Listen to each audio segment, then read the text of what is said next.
செல்வன் ஐயா துணிந்து பல விஷயங்களை சங்கத்துக்காக பண்ணியிருக்காரு. இன்னைக்கு பல கோரிக்கைகளை பாஸ் பண்ண நமக்கு முன்னிறுத்திருக்காரு. ஸோ அவருக்காக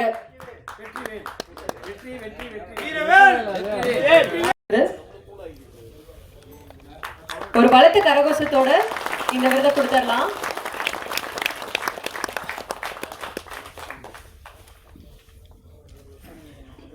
அடுத்தபடியாக திரு மேக்னா அவர்களுக்கு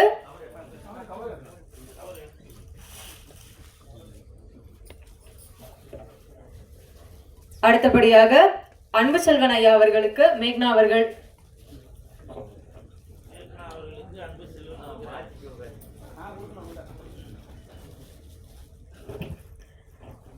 திரு அன்பு செல்வன் ஐயா கரங்களால நடிகை மேக்னா அவர்களுக்கு சிறப்பு விருந்தினர் விருது.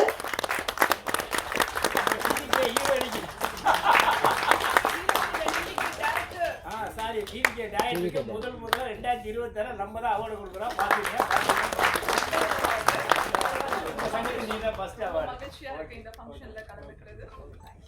எவ்வளவு பெரிய ஆளும் சரி எல்லா கட்சிக்காரனும் சுயேட்சை வரைக்கும் பணம் கொடுத்து நீங்க மேலாளது எவன் தோக்குறேன்னு சொல்லல.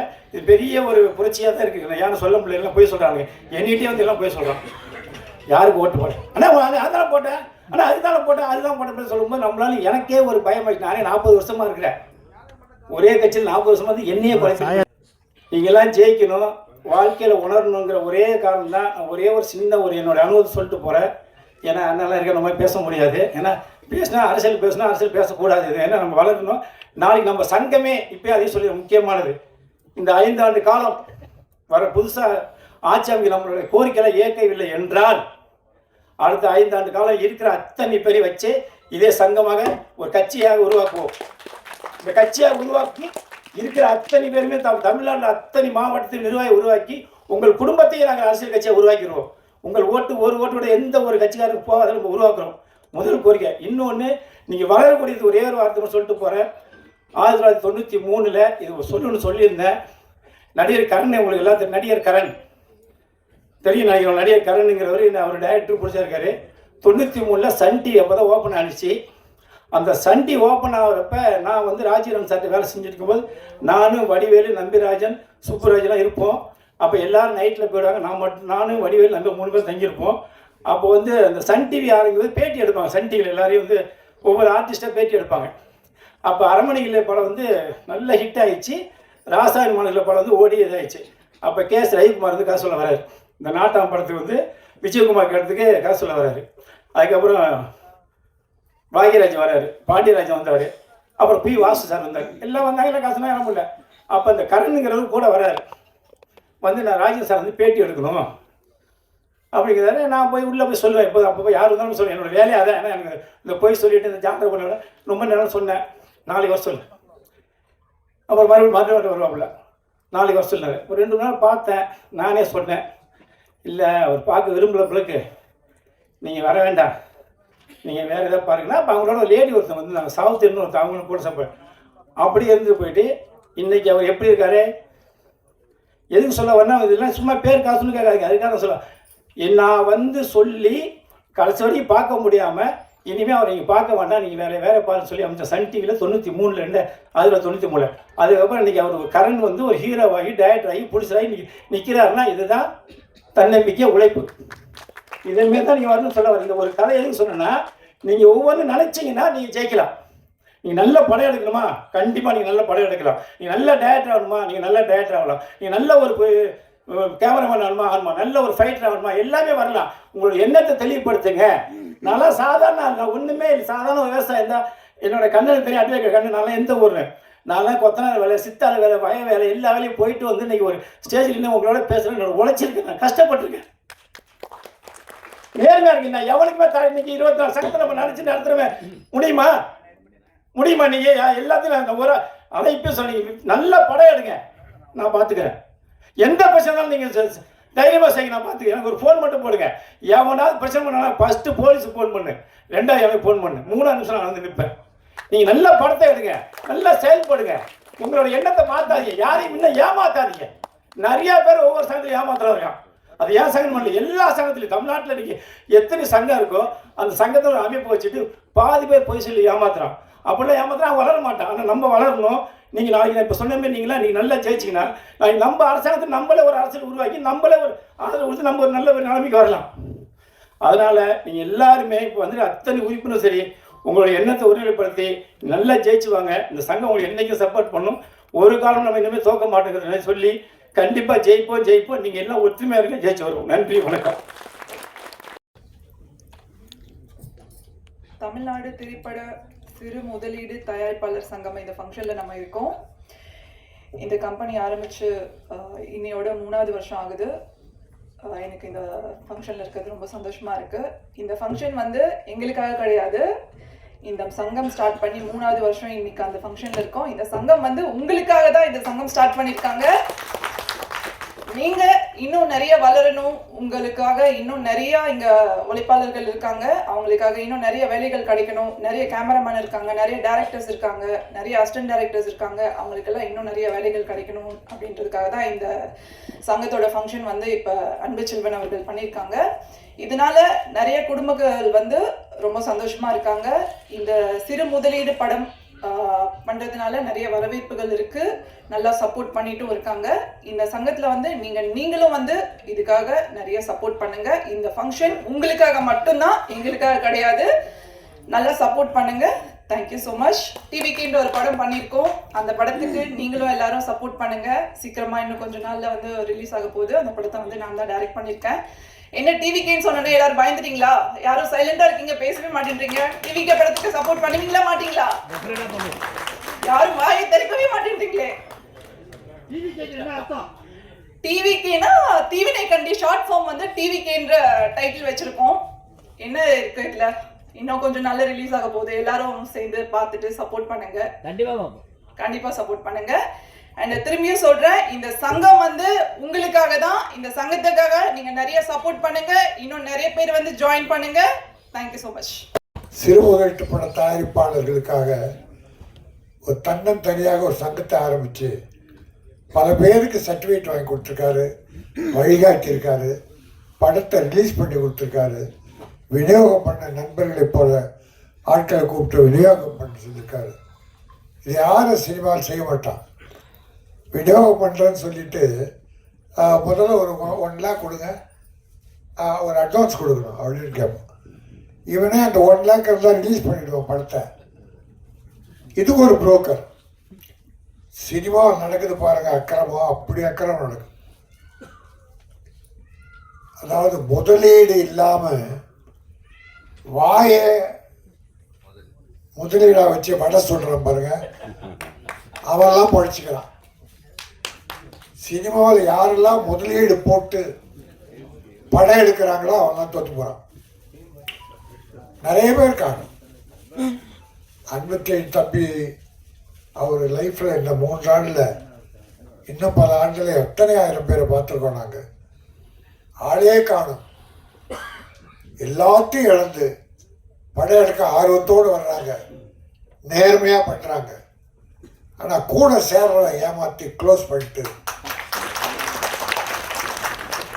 அவனா நல்லா இருக்கானா, அவனா நல்லா இருக்கு.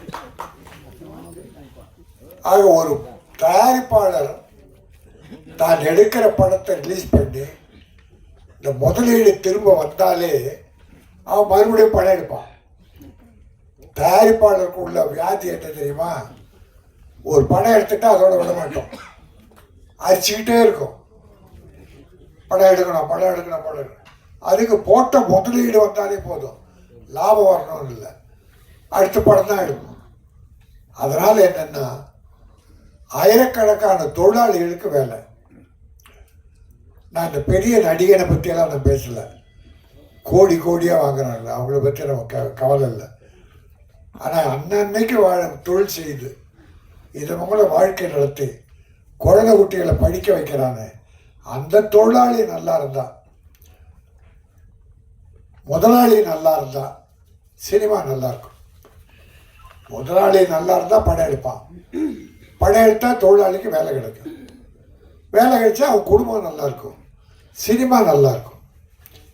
இப்போ கூட ஒரு படம் யூத், சின்ன படங்கள்லாம் ஜெயிக்குதான்னு கேட்குறோம். இந்த 2 வருஷத்தில் பார்த்தா பெரிய பட்ஜெட் படங்கள், பெரிய ஹீரோக்கள் படங்கள், பெரிய பெரிய லாஸ். ஆனால் ஒரு 100க்கு ஒரு 5 சின்ன படம் தப்பிச்சு பெரிய லாபம். யூத்து கணக்கு சொல்கிறாங்க, யாருக்குறைய 90 கோடி கிட்ட லாபம் வந்திருக்கான். சந்தோஷமாக இருக்கு.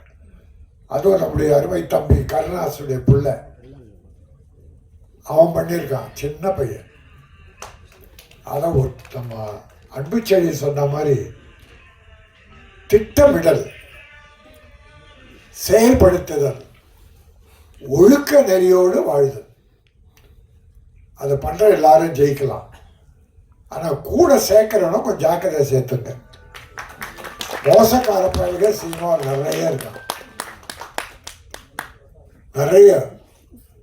அதுக்கும் ஜாக்கிரதையாக இருந்துங்க. இந்த பல கோரிக்கைகள், அற்புதமான கோரிக்கைகள், இந்த சினிமாவுக்கு தேவையான கோரிக்கைகள் பாஸ் பண்ணார்.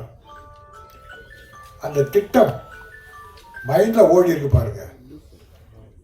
இந்த 3ஆம் ஆண்டில் ஒரு ஆர்கனைஸ்டான ஒரு மீட்டிங், இந்த மீட்டிங்கே ஒரு ஆர்கனைஸ்டா.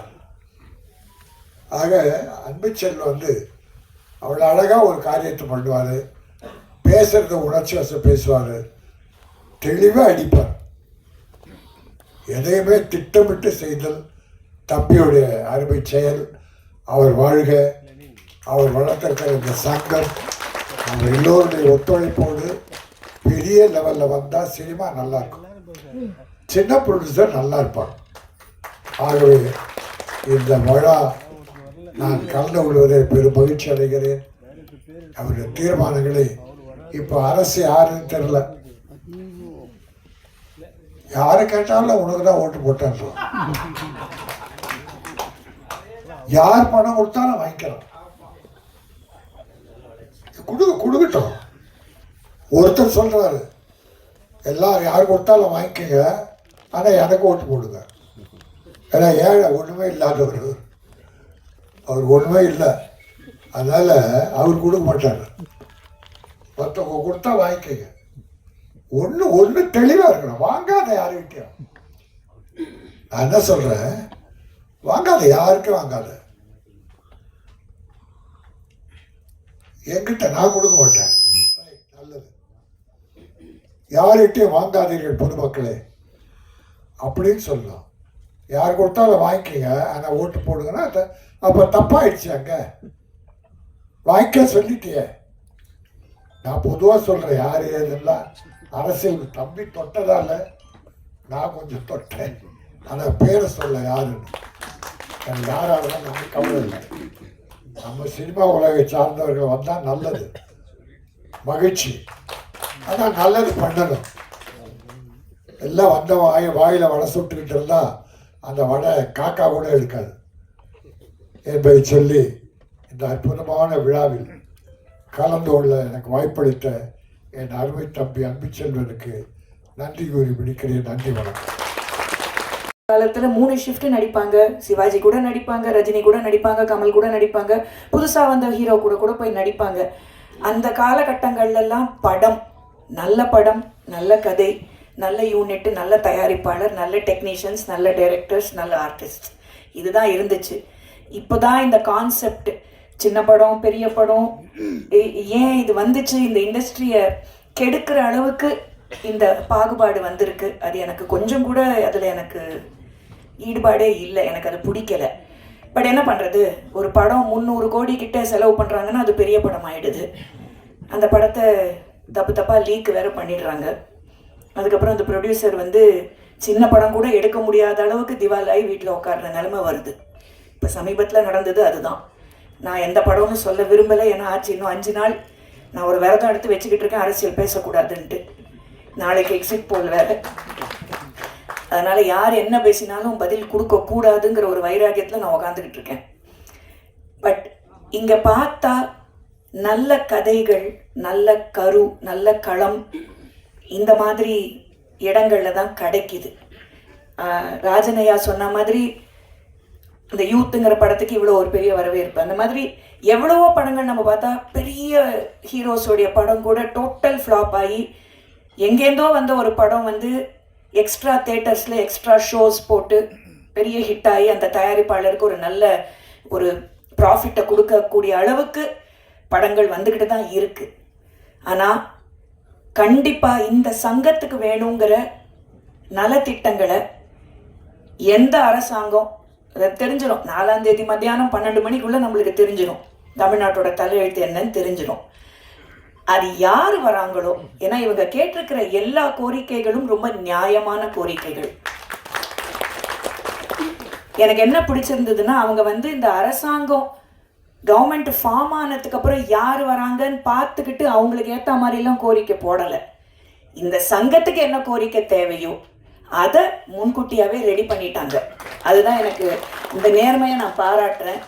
பெண்களுக்கு இதில் நீங்கள் தனிப்பட்ட முறையில் ப்ரெக்னென்ட் விமனுக்கு நீங்கள் கொடுத்துருக்கிற இந்த ஒரு கோரிக்கை ரொம்ப முக்கியமான ஒரு கோரிக்கை.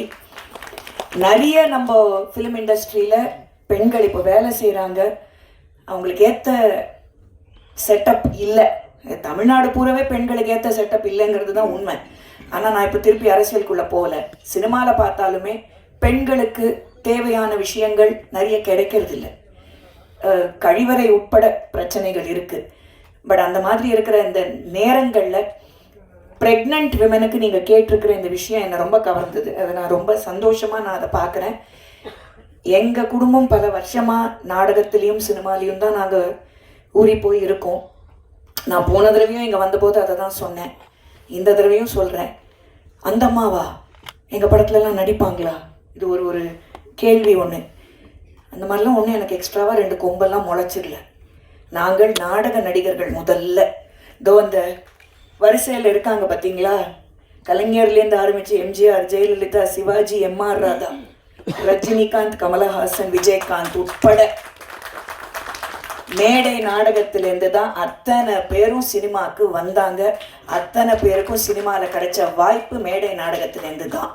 அதில் ஜெயலலிதா அம்மா எங்கள் குழுவில் அவங்க கரியர் ஆரம்பித்தாங்கங்கிறத சொல்லிக்கிறதுல நான் ரொம்ப பெருமைப்படுறேன். இவங்க அத்தனை பேரும் எங்கள் குடும்பத்தோட பழகினவங்க. ஒருத்தர் எங்கள் வீட்டு மாப்பிள்ளையே, அதனால் அது வேற. நான் ஏன் இதை சொல்கிறேன்னா, நாடக நடிகர்கள் என்றைக்குமே கதை களம் நல்லா இருந்தால் நாங்கள் வந்து நடிப்போம்.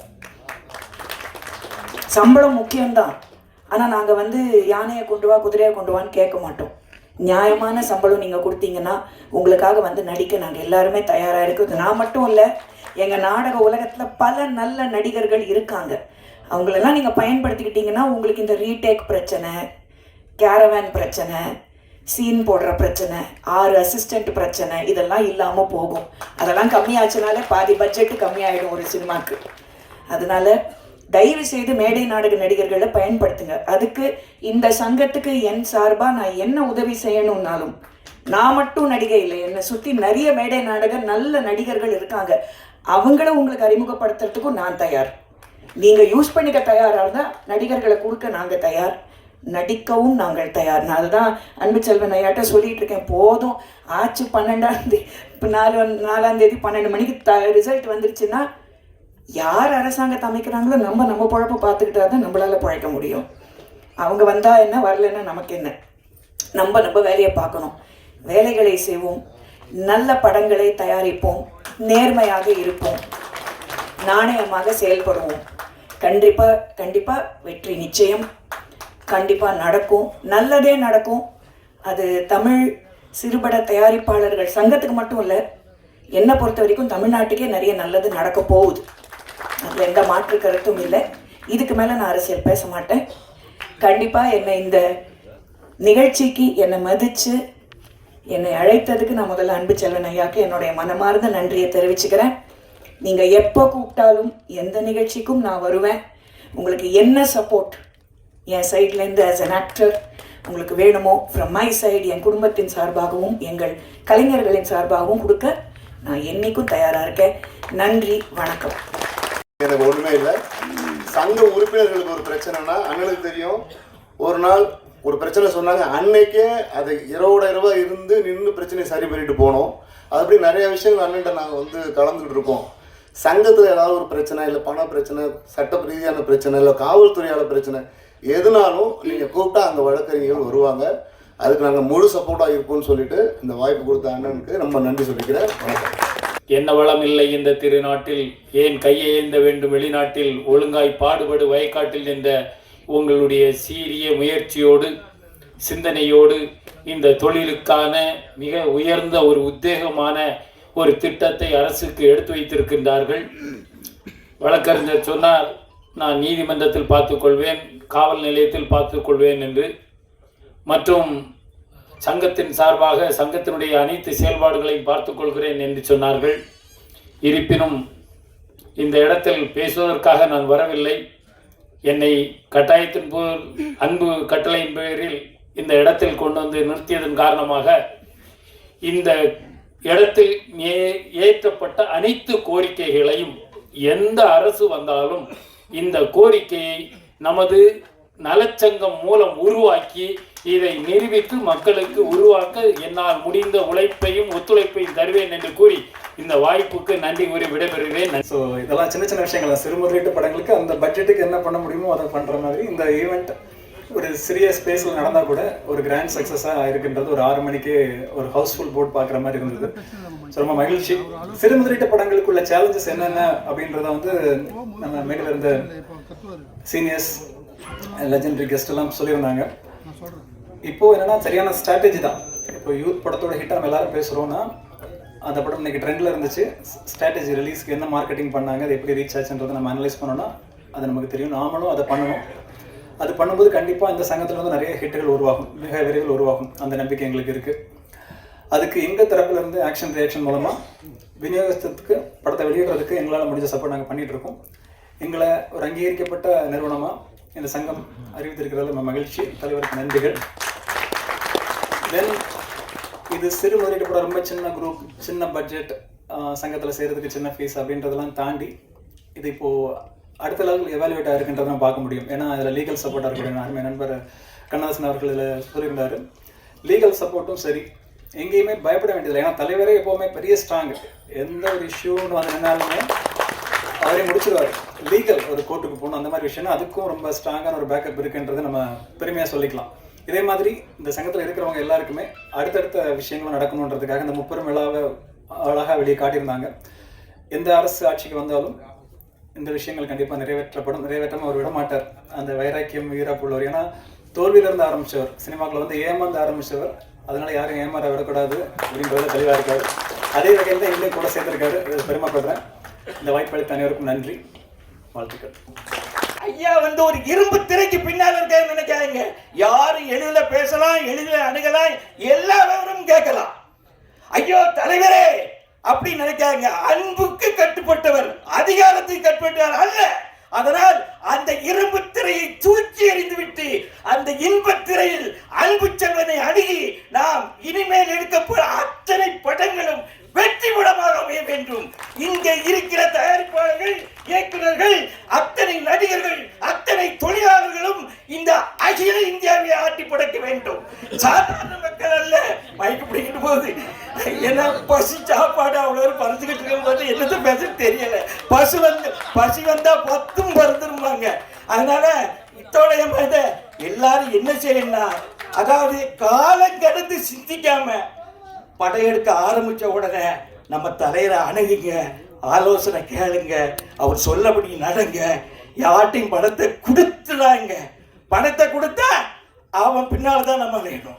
நம்ம கையில பணம் இருக்கிற வரைத்தான் நம்ம உரிமையாளர். பணம் அடுத்த கைக்கு போயிட்டா அவங்க தான் உரிமையாளர். அதை மனசுல வச்சுக்கிட்டு. ஆமாம், ஐயா வந்து ஏமாந்துட்டாரு. அவர் ஏமாத்த வேறு யாரும் இல்லை, பிராட்வே சுந்தர்னு ஒரு 20 லட்ச ரூபாயை வாங்கி கொடுத்து ஏமாற்றிட்டு போயிட்டாரு. அந்த ஆளுநர் பேசுகிறாரு. உண்மையாக தான் பேச, வேறு ஒன்றும் இல்லை. பிராட்வே சுந்தர்னு என்னப்பா உயிர் மூச்சு சட்டங்களாயிரம் தொடர்ந்து 4 படம் பண்ணுறேன்னு சொல்லி இவரோட காசையே காலி பண்ணிட்டு போயிட்டாரு. கேட்டால் என்னப்பா, நான் கேட்ட ஒரே வார்த்தை, என்னப்பா பெரிய டேரக்டரோட சம்பளம் இல்லைன்னு. அதான் நான் பெரிய டேரக்டரு அப்படி சொன்னாப்புல. அதுக்கப்புறம் ஒன்றும் பேசலை. போதையா நீங்கள் ரொம்ப உணர்ச்சி வசப்படுறீங்க. கண்டிப்பாக ஆண்டவன் உங்களுக்கு கூலியை கொடுப்பான், தண்டனை கொடுப்பான். போதும் உண்மை. ஆனா அந்த பணத்தை வர வைக்கிறதுக்கு அத்தனை நடவடிக்கை எடுத்துட்டாங்க. அதை போல விநியோகஸ்தர் மனதார ஒப்புக்கொண்டு செலவு கணக்கு மீதி கொடுத்ததை ஜூன் 26 செக் போட்டு தந்திருக்காங்க. அந்த செக் பாஸ் ஆன உடனே புது படம் கதை எழுதியாச்சு, பாட்டு எழுதியாச்சு. நிச்சயமா எடுப்பேன் ஐயா, தயவுனால ஜெயிப்பேன். நன்றி, வணக்கம். ஐயோ, கூல் சுரேஷ் வந்து எங்க குடும்பம், அதனால அவர் தனியா பிரிச்சு பேசல. அவர் இல்லாம இனிமே எந்த படமும் எடுக்க மாட்டேன். இது மேடையில சொல்றது. ஐயாமா நானும் டேபிள் அடிச்சிட்டேன். நன்றி, வணக்கம். அடுத்தபடியாக நீங்கள் ஆவலுடன் மேடையில் அமர்ந்திருக்கும் அனைவருக்கும் வணக்கம். பத்திரிகை நண்பர்கள், ஊடக நண்பர்கள், இணையதள நண்பர்கள், PRO சரண், பின்னாடி நான் பேச விடாம தொண பேசிட்டு இருக்கீங்க, ப்ளீஸ் சார் வாங்க சார் வாங்க. நம்பி சாருக்கு வணக்கம், PRO சரண் அவர்களுக்கு வணக்கம். மேடையில் பேசி கைத்தட்டல் வாங்குற அளவுக்கு நான் பெரிய பேச்சாளர் இல்லை. தயவு செஞ்சு நீங்களே ஒரு தடவை கைத்தட்டிருங்க. இந்த கைத்தட்டல்கள் அனைத்தும் தமிழ்நாடு சிறு முதலீட்டு தயாரிப்பாளர் சங்க தலைவர் திரு அன்பு செல்வன் அவர்களுக்கு தான் போய் சேரும். அவருக்கு என் மனமார்ந்த நன்றி. இந்த நிகழ்ச்சி இவ்வளவு சிறப்பாக, அதாவது நானும் எவ்வளோ நிகழ்ச்சிகளுக்கு போயிருக்கேங்க. பெரிய பெரிய நடிகர்கள், பெரிய தயாரிப்பாளர்கள் வந்தாக்க ஒரு சத்தம் போட்டு சிரிக்க முடியாது, ஒரு ஜாலியாக இருக்க முடியாது. ஆனால் இந்த இடத்துல அவ்வளோ ஒரு கல்யாணத்துக்கு வந்த மாதிரி, நம்மளோட சொந்தங்களை தான் பார்த்த மாதிரி அப்படி ஒரு மகிழ்ச்சியாக இருந்தது. அதனால தான் இதுக்கு வந்து முப்பெரும் விழா அப்படின்னு சொல்லி வச்சுருக்காங்கன்னு நினைக்கிறேன். ஸோ இந்த நிகழ்ச்சியை ஏற்பாடு செய்த தலைவர் தமிழ் செல்வன் அவர்களுக்கு என் மனமார்ந்த நன்றிகளை தெரிவித்துக் கொள்கிறேன். அப்புறம் RK அன்பு செல்வன் சாருக்கு மிக முக்கியமாக ஒரு நன்றி. எதுக்காக அப்படின்னாக்க, நான் இது வரைக்கும் நான் 500-1000 நிகழ்ச்சிகளில் கலந்துருப்பேன். ஒரு சில நிகழ்ச்சிகளில் மட்டும்தான் நிகழ்ச்சி ஆரம்பிக்கிறதுக்கு முன்னாடி தமிழ் தாய் வாழ்த்து போடுவாங்க. அப்படி பெருமைக்குரிய அந்த தமிழ் தாய் வாழ்த்தை இந்த நிகழ்ச்சி ஆரம்பிக்கும் போது அதை போட்டிங்க பார்த்தீங்களா, அதில் தான் உங்களுடைய பற்று என்ன அப்படின்றது. ஏன்னா இப்போ நம்ம சங்க நிர்வாகிகள் எல்லாரும் வந்திருக்கும் போது, தயாரிப்பாளர்கள், இயக்குநர்கள் வந்திருக்கும் போது அவர் வந்து பொங்கி எழுந்து பேசுறாரு. ஆனால் அவர் உள்ளுக்குள்ள ஒரு நல்ல ஒரு அன்பான, பண்பான, பாசமான, ஒரு நேசமான உள்ள மனிதர் தான். அவர் பார்க்கறதுக்கு பழப்பழம் மாதிரி தான் இருப்பார். உள்ளுக்குள்ளதான் அது அந்த சொலை வந்து எவ்வளோ இனிப்பாக இருக்கு, அதில் கொட்டை இருக்கு அப்படின்றது எல்லாமே நீங்கள் அந்த பழப்பழம் பார்த்தாக்கா உங்களுக்கு தெரியும். அதற்கு உதாரணமாக உள்ளவர் தான் இந்த RK அன்பு செல்வன் சார். உங்களுக்கு என் மனமார்ந்த வாழ்த்துக்கள். உண்மையிலே சொல்கிறேன், 2031 நீங்கள் அரசியலுக்கு வந்தால் உங்களுக்காக முதல்ல குரல் கொடுப்பவன் இந்த கூல் சுரேஷ். அது மட்டும் இல்லை, இதில் பெரிய பெரிய விஐபிகளோட ஃபோட்டோலாம் போட்டிருக்கீங்களா, கடைசி ஃபோட்டோ கண்டிப்பாக உங்களுடைய ஃபோட்டோ RK அன்பு செல்வன் என்கின்ற ஃபோட்டோ அந்த இடத்துக்கு வரும். அதற்காக நான் கண்டிப்பாக உழைப்பேன் என்பதை இந்த நேரத்தில் நான் உறுதியாக சொல்லிக் கொள்கிறேன். அப்புறம் நேரங்காலம் ரொம்ப கம்மியாக இருக்குது, அதனால் நிறையா பேசணும்னு வந்தேன். அதனால் சுருக்கமாக முடிச்சுக்கிறேன். இந்த சங்கத்தில் உள்ளவங்க எல்லாருமே என்னுடைய நண்பர்கள் தான். பட்டுவாக இருந்தாலும் சரி, PRO கார்த்திக்கு, என்னுடைய இயக்குனர் பேர் மறந்து போச்சு சார், என்ன பேர், இளையராஜா, அப்புறம் மாதே சார், இப்படி பல பேர் எல்லாருமே உங்களெல்லாம் சந்திக்கும் போது என்னுடைய குடும்ப நிகழ்ச்சிக்கு வந்ததுக்கு மாதிரி தான் என்னுடைய தயாரிப்பாளர் திரு மனோகரன் அவர்கள், முத்து மனோகர். நான் வந்து உள்ளே செல்லாதீர்கள் அப்படின்ற ஒரு படத்தில் கதாநாயகனாக நடிச்சிட்டு இருக்கேன். நடித்து முடிச்சாச்சு. விரைவில் அந்த படம் ரிலீஸ் ஆக போகுது. அந்த படத்தோட தயாரிப்பாளர் முத்து மனோகர் சார் வந்திருக்காங்க. இயக்குனர் இளையராஜா சார் வந்திருக்காங்க. இப்போ நான் இது எதுக்காக சொல்கிறேன்னாக்கா, இவங்க 2 பேரையும் அழுத்தி சொல்கிறேன் அப்படின்னா, மாதே சார் கூட வந்திருக்காங்க. அவரோட படத்தில் நான் நடிச்சிருக்கேன், டம்ளர் படத்தில். எதற்காக சொல்கிறேன் அப்படின்னாக்க, நிறையா இயக்குநர்கள், தயாரிப்பாளர்களுக்கு தெரியவே இல்லைங்க. காசு மட்டும் வச்சுருந்தாங்க, படம் எடுத்துக்கலாம், போட்ட படத்தை எடுத்துலாம் அப்படின்னு நினைக்கிறாங்க. RK அன்பு செல்வன் சார் அடிக்கடி சொல்கிறாரு, கூல் சுரேஷை பயன்படுத்துங்கன்னு. அதை பயன்படுத்தினாலும் சரி, பண்ணாட்டியும் சரி, என் மூச்சு இருக்க வரைக்கும் முயற்சி இருந்துட்டு தான் இருக்கான். இப்போ வரைக்கும் நான் எந்த விதத்துலேயும் குறைஞ்சி போல, நல்லா தான் இருக்கேன். நான் படத்தில் கதாநாயகனாக நடித்து பெரிய உச்சம் தொட்டால் கூட இந்த அளவுக்கு என்னால் வந்து முன்னுக்கு வந்து ஒரு ரசிகர் பட்டாளத்தை வைத்திருக்க முடியுமா அப்படின்றது எனக்கு தெரியல. அந்த அளவுக்கு நான் இன்னைக்கு பேரும் புகழோடு இருக்கேன் அப்படின்னாக்க அதற்கு காரணம் என்னுடைய முயற்சி தான். சரிங்களா? அதனால உங்களுடைய முயற்சியை நீங்க விட்டுறாதீங்க. இந்த கூல் சுரேஷை உங்களுடைய படத்துல நீங்க பயன்படுத்தினால் உங்களுக்கு எப்படி பயனுள்ளதாக இருக்கும் என்பதை அந்த உள்ளே செல்லாதீர்கள் அந்த படத்தோட இயக்குனரையும் தயாரிப்பாளரையும் கேட்டு பாருங்க. டம்ளர் படத்தோட இயக்குனரை கேட்டு பாருங்க. ஏன்னா அந்த ஷூட்டிங் ஸ்பாட்ல நான் எப்படி நடந்துக்கிட்டேன் அடிக்கடி அன்பு செல்வ சார் கூட இங்கே சொன்னார், கொடுக்குற சம்பளத்தை வாங்கிப்பாரு, கொடுக்குற சம்பளத்தை வாங்கிப்பாருன்னு. இப்போவும் சொல்கிறேங்க, என்னை கதாநாயகனாக நடிக்க வைத்தால் கொடுக்குற சம்பளத்தை வாங்கிப்பேன். ஆனால் நீங்களே ஹீரோவாக நடித்து ப்ரொடியூசராக நடித்து வேற யாரோ எதுக்குமே பயன் இல்லாதவர்களை நீங்கள் வந்து கதாநாயகனாக நடிக்க வச்சு அந்த படத்துக்கு என்னை வந்து ப்ரமோஷன் பண்ணுங்க, அவருக்கு கொடுக்கறத வாங்கிப்பாரு, கொடுக்கறத வாங்குறேன். எதுக்கு வாங்கணும்? உழைப்புங்க. ஈனம் மானம் சூடு சொரணம் எல்லாத்தையும் விட்டு இந்த படம் ஓடணும்னு நான் வந்து அவ்வளவு உழைச்சிட்டு இருக்கேன். ஏன் நீங்க வந்து உங்களால் என்னுடைய வேலைக்கேற்ற ஊதியத்தை கொடுத்தாதானே நான் முழுசா என்னோட ஒத்துழைப்பை கொடுக்க முடியும். யோசிச்சு பாருங்க, நான் கதாநாயகனாக நடித்துக் கொண்டும் படங்களுக்கு கூட அது ஓடிடியோ மற்றபடி அது வந்து வியாபாரம் ஆகிறதுக்காக எந்தெந்த டிஸ்ட்ரிபியூட்டர் இன்னும் வேற யாருன்னா தயார் அவங்க கையில் காலில் விழுந்து கூட அந்த படம் வியாபாரம் ஆகிறதுக்காக அந்த தயாரிப்பாளர் சேஃப்டி ஆகணுன்றதுக்காக நான் அவ்வளோ உழைப்பேன். ஆனால் சொன்னா தெரியுமா, இப்போ கூட அவர் இன்னும் ஜோதிமணி சார்கிட்ட பாவம் நிறைய இடத்துல பணத்தை கொடுத்துட்டு என்கிட்ட வந்து கேட்டார். நான் வந்து அப்போ கூட விவரத்தை சொன்னேன். அவரை பார்த்தா சரியாக இருக்க மாதிரி தெரியலங்க, ஏமாந்துட்டாரு. நானும் எவ்வளோ நிகழ்ச்சிகளுக்கு போயிருக்கேன், ஜெயிச்சவங்களுக்கு தான் அவார்டு கொடுத்துட்டு வரேன். ஆனால் இந்த இடத்துல தோத்தவங்களுக்கு நீ அடுத்த கட்டமாக ஏணி மாதிரி ஏறிக்கிட்டே போகணும் அப்படின்னு சொல்லி அவார்டு கொடுத்துருக்கேன். அது வந்து நான் ரொம்ப பெருமையாக நினைக்கிறேன். இந்த நேரத்தில் இந்த நிகழ்ச்சிக்கு வந்த அனைவருக்கும் என் மனமார்ந்த நன்றிகளையும் பாராட்டுகளையும் தெரிவித்துக் கொள்கிறேன். அப்புறம் மேட்ருக்கு வருவோம். ஏப்ரல் முடிஞ்சிருச்சு, இப்போ மே 4ஆம் தேதி ஓட்டு எண்ணி ரிசல்ட் வரப்போகுது. எல்லாரும் வந்து யார் வரப்போகிறதுன்னு சொல்லி ஒரு கற்பனையில் இருக்கிறான். நீங்கள் நினைக்கிற மாதிரி அவங்க வரலாம். ஆனால் இந்த நேரத்தில் டிவிக்கு தலைவர் விஜய் சார், உங்களுக்கு நான் ஒரு ரிக்வெஸ்ட் ஒன்று வைக்கிறேன். நான் உங்களுடைய ரசிகன். துல்லாத மனமும் துள்ளும் அந்த படத்தில் நீங்கள் கூலுன்னு ஒரு செயின் போட்டதுலேருந்து உங்களுடைய ரசிகன் நான். அந்த ரசிகனாக இருந்து உங்கள் பாதம் தொட்டு உங்கள் காலில் விழுந்து நான் ஒரு ரிக்வெஸ்ட் ஒன்று வைக்கிறேன். ரிசல்ட் வந்ததுக்கப்புறம் வெற்றியும் வரும், என்ன வேணாலும் வரும். ஆனால் அதை தாங்கிக் கொள்கின்ற மன வலிமை ரசிகர்களுக்கும் தொண்டர்களுக்கும் வேணும். அந்த ரசிகர்களும் தொண்டர்களும் தயவு செய்து ஏதாவது, நான் என்ன சொல்ல வரேன்னு புரியும்னு நினைக்கிறேன். பாருங்க, சொன்னவொன்னே அலாரம் கூட அடிக்குது. அதனால அந்த மாதிரி ஒரு தற்கொலை முடிவுக்கு யாரும் தயவு செஞ்சு போயிடாதீங்க. இதை நான் எதுக்காக சொல்றேன் அப்படின்னாக்க, இப்போ ஓட்டு போடுறதுக்கு முன்னாடியே நிறைய பெண்மணிகள் சொன்னாங்க, விஜய் சார் மட்டும் ஜெயிக்கலைன்னா நான் என் வீட்டில் உள்ளவங்களுக்கெல்லாம் மருந்தை பிடிச்சி சாவடிச்சிருவேன். இது வந்து சிரிக்க வேண்டிய விஷயம் இல்லை, சிந்திக்க வேண்டிய விஷயம். ஒரு குழந்தைய பெற்று ஆளாக்கி அந்த குழந்தை வந்து டாக்டர் ஆவானா, இன்ஜினியர் ஆவானா, கலெக்டர் ஆவானா? ஏன் நீங்க நினைக்கிற மாதிரி விஜய் சார் முதலமைச்சர் ஆவாரா அப்படின்னு எதிர்பார்க்கிற மாதிரி உங்களுடைய மகனும் ஒரு முதலமைச்சர் ஆகணும் அப்படின்ற ஒரு எண்ணம் உங்களோட குழந்தைகளுக்கு வர மாதிரி நீங்க நடந்துக்க மாட்டீங்களா?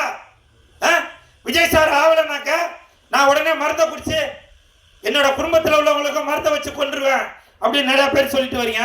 அது மனசுக்கு ரொம்ப வேதனையா இருக்குங்க. நான் விஜய் சாரோட ரசிகன் தான். எனக்கு உங்களோட பிரமாதமா எனக்கு பேச தெரியும். ஏன் நீங்க இந்த மாதிரிலாம் பேசுறதால தான் உங்களை வந்து தற்குறி அணிலே அப்படின்னு சொல்லிட்டு வராங்க. தயவு செய்து விஜய் சார், உங்களுடைய ரசிகனாக இருந்து சொல்றேன், உங்களுடைய ரசிகர்களும் தொண்டர்களும் தவறான முடிவு எதுவும் எடுக்கக்கூடாது. நீங்க ஜெயிப்பீங்க தோப்பீங்க, அது ரெண்டாவது விஷயம். ஏன்னா ஒரு தலைவனுக்கு வெற்றி தோல்வி என்பது வரும் போகும். அதை தாங்கிக்கக்கூடிய சக்தி தொண்டர்களுக்கும் ரசிகர்களுக்கும் வேணும். அதனால தயவு செய்து நீங்க நாளைக்கே இதுக்கு ஒரு முடிவு கட்டுங்க. என்ன வேணா அறிவிப்பு வரும். அதனால தொண்டர்களே ரசிகர்களே எந்த ஒரு தவறான முடிவு எடுத்துட்டு வராதீங்கன்னு. அதே மாதிரி இன்னொன்னு சொல்றேன், யாரு முதலமைச்சர் ஆனாலும் சரி, எப்படி ஓட்டு போடும் போது ஒன் ஷாப்லாம் மூடினீங்களா கடையை, அதே மாதிரி ரிசல்ட் வர அன்னைக்கு தயவு செய்து இந்த பூச்சி மருந்து விற்கிற கடை, தூக்கு போடுறதுக்கு கயிறு விற்கிற கடை, அப்புறம் ட்ரெயின் குறைஞ்சபட்சம் ஒரு 10 நாளைக்கு ட்ரெயின்லாம் நிறுத்தி வைங்க. எந்தெந்த இடத்துல தற்கொலைகள் எல்லாம் நடக்குமோ அது எல்லாத்தையும் இழுத்து மூடுங்க. இது நான் வந்து சிரிக்கிறதுக்காக சொல்ல வரல, சிந்திக்கிறதுக்காக சொல்ல வரேன். ஒரு உயிர் போனாலும் நீங்க இதுக்கு முன்னாடி பார்த்திருப்பீங்க, சில அரசியல் தலைவர்கள் ஜெயிக்கணும் அப்படின்றதுக்காக நாக்கார்த்து பார்த்திருப்பீங்க. நான் சும்மா விளையாட்டுக்கு சொல்ல, வரலாறு திருப்பி பாருங்க தெரியும். அப்போ உள்ள காலகட்டத்துக்கு இப்போ உள்ள காலகட்டத்துக்கு வித்தியாசம் வேற ஆயிப்போச்சு. அப்ப நாக்கு அறுத்துக்கிட்டாங்க, இப்போ கழுத்தையே அறுத்துக்கக்கூடிய சூழ்நிலையில கூட இருக்கிறாங்க பல பேர். அதனால தயவு செய்து சொல்றேன், விஜய் சார் உங்க பாதம் தொட்டு கேட்கிறேன், அன்னைக்கு அந்த மாதிரி கடைகள் எல்லாத்தையும் மூடுங்க. நீங்களும் ஒரு அறிக்கை கொடுங்க, தவறான முடிவு யாரும் எடுக்கக்கூடாது அப்படின்னு. நீங்க கண்டிப்பாக ஒரு இடத்துல நீங்க ஜெயிச்சுக்கிட்டு தான் வரீங்க. அது அந்த முடிவுல தான் நான் சொல்றேன். நீங்க இந்த அறிக்கையை தயவு செய்து தமிழக மக்களின் சார்பாக உங்கள் ரசிகனின் ஒருவனாக நான் உங்களுடைய பாதம் தொட்டு கேட்டுக்கொள்கிறேன். அதே மாதிரி இப்போ 4 பேர் முதலமைச்சர் போட்டிக்கு நிக்கிறாங்க. எடப்பாடி ஐயா நிக்கிறாங்க, மு.க. ஸ்டாலின் ஐயா அவர்கள் இருக்காங்க, விஜய் சார் நிக்கிறாங்க, சீமானண்ணா நிக்கிறாங்க. அந்த 4 பேருமே சினிமா பேக்ரவுண்ட்ல இருந்து வந்தவங்க. ஆனால் சினிமாவுக்காக எந்த சலுகையும் கொடுக்கல. அப்போ சினிமாக்காரங்க உங்களுக்கு என்டர்டைன்மெண்ட் பண்றதுக்கும், கடை திறக்கிறதுக்கும், காது குத்துறதுக்கும், கர்மாதிக்கும், பிறந்த நாளுக்கும், மலர்ந்த நாளுக்கும், உதிர்ந்த நாளுக்கும், வளர்ந்த நாளுக்கு மட்டும்தான் சினிமாக்காரன் உங்களுக்கு தேவைப்படுதா? சொல்லுங்க. உங்களுக்கு ஏதோ ஒரு பிரச்சனை இருக்கும்போது, மனசு கஷ்டத்துல இருக்கும்போது உங்களை சந்தோஷப்படுத்துற இந்த சினிமாக்காரங்களுக்கு என்ன சலுகை சார் கொடுத்தீங்க? 4 பேரும் சினிமா பேக்ரவுண்ட்ல தானே வந்தீங்க. மீனவர்களுக்கு பிரச்சனைனா நான் குரல் கொடுப்பேன், விவசாயிகளுக்கு பிரச்சனை நான் குரல் கொடுப்பேன். அப்ப சினிமாக்காரங்க இதுலயும் 1000 பேர் லட்சக்கணக்கான தொழிலாளர்கள் இருந்துட்டு தான் இருக்காங்க. நீங்களே யோசிச்சு பாருங்க. எப்பேற்பட்ட ஒரு நடிகராக இருந்தாலும் அரசியல்வாதியாக இருந்தாலும் உங்களுடைய நிகழ்ச்சியில சினிமா நடிகர் கலந்து கொண்டாதான் அது வெளியிலே தெரியும். அப்படி இருக்கும்போது அந்த சினிமா கலைஞர்களுக்கு நாங்களாம் கோடி கோடியாவா சேர்த்து வச்சிருக்கிறோம்? சொல்லுங்க. அப்படி கோடி கோடியா சேர்த்து வச்சிருந்தா கூட எலெக்ஷன்ல அந்த இது நாமினேஷன் பண்ணும்போது அவங்களுக்கு என்ன போடுவாங்க? எங்களுக்கு 10,000 தான் இருக்குது, வெறும் 100 கோடி தான் இருக்கு, 150 கோடி தான் இருக்கு. ஆனா கோடிக்கணக்கில் இருக்கும். ஆனால் எங்களை மாதிரி ஏழை பாளைகளுக்கு அதெல்லாம் எதுவுமே இல்லை. சினிமாவை நம்பி தான் இருக்கிறோம். அதனால யாரு முதலமைச்சராக ஆனாலும் சரி, தயவு செய்து சினிமாவில் உள்ளவர்களுக்கு, சினிமா தொழிலாளர்களுக்கு ஏதாவது ஒரு நல்லது செய்யுங்க. அந்த அறிவு இருக்கிறதால தான் ஆர்கே அன்பு செல்வன் அவர்கள் அவருடைய அறிக்கையில அதை சொல்லியிருக்காரு. சினிமாக்காக நான் அதை பண்ணுவேன், இதை பண்ணுவேன்னு. 2031 நீங்க முதலமைச்சர் ஆகுறீங்க, இதுல உள்ளவங்க எல்லாரும் ஓட்டு போடுறீங்க. என்ன அவர் தலையை சொல்லிடுறாரு? அதெல்லாம் 30 விழாலாம் சொல்லியாச்சு சார். தொண்டை வலிக்க கத்திக்கிட்டு இருக்கா. இப்போ வந்து காலையில் இதுக்கு தான் உங்களை கூட்டிட்டு வந்திருப்பாரு. அதாவது நான் பேசிட்டு இருக்கும்போது வீடியோ பார்க்குறவங்களுக்கே தெரியும், நான் பேசினாக்க தொண்டை காஞ்சிரும், வீடியோ பார்க்குறவங்களுக்கு மண்டை காஞ்சிரும். அதனால என்னவோ சொல்ல வந்து பழக்கிட்டு போயிட்டீங்க. 2031 அன்பு செல்வன் ஐயா அவர்கள் சிஎம் ஆகிறாங்க. ஐயா போதுமா? எல்லாருக்கும் பசிக்குது, அங்கேருந்து கையை காட்டிட்டாங்க. ஓகே, இன்னும் நிறைய எழுதி வச்சிருக்க, போதும். நான் அடுத்த நிகழ்ச்சியில பேசிக்கிறேன். அப்புறம் இன்னொரு முக்கியமான விஷயம், முக்கியமான விஷயம். இப்போ நான் இந்த நிகழ்ச்சிக்கு வரும்போது நான் வந்து ஒரு கார்ல வந்து இறங்கினேன். அந்த கார்ல லெஜண்டோட போட்டோ போட்டுருந்துச்சு. அப்போ ஆர்கே அன்பு செல்வன் சார் கேட்டாங்க, இது வந்து உங்க காரா இல்லை லெஜண்டோட காரா அப்படின்னு. அது லெஜண்டோட நிர்வாகி செயலாளர் சுதாகர் அவர் தான் என்ன வந்து, அண்ணா நீங்க எங்க போனாலும் ஆட்டோல போறீங்க, வாங்க நான் உங்களை நான் பந்தாவா கார்ல எடுத்துட்டு போய் இறக்குறேன், வாங்க சுதாகர் ப்ளீஸ் ஒரு நிமிஷம் வாங்க. இன்னைக்கு இந்த இடத்துல நான் மாசா கெத்தா இருக்கேன் அப்படின்னாக்க லெஜண்ட் ரசிகர் மன்ற நிர்வாகிகள் தான் அதற்கு முழு காரணமே. ஏன்னா நான் பல இயக்குநர்கள், பல தயாரிப்பாளர்கள், பல நடிகர்கள் எல்லாரையும் பார்த்து, இப்போ சார் சொன்னார் இல்லையா, ஏமாத்துட்டேன், அதுலேயும் நான் ஒருத்தன் தான். இவ்வளோ வாங்கி வெக்கனையா பேசுவேன், ஆனால் நானும் பல ஏமாற்றங்களை சந்திச்சேன். அதனால தான் இப்போ நான் முழித்து கொண்டு, இனிமேல் என்னை பயன்படுத்தினால் உங்களுக்கு என்ன ஆதாயம் தேவைப்படுது, அது மாதிரி எனக்கும் ஒரு ஆதாயம் வேணும்ல. நானும் குடும்ப கூட்டம் உள்ளவன் தானே, எனக்கும் பசங்கள்லாம் இருக்கு. தட்டுங்க சார், தட்டுங்க சார், நன்றி சார், சார் கொடுங்க சார்.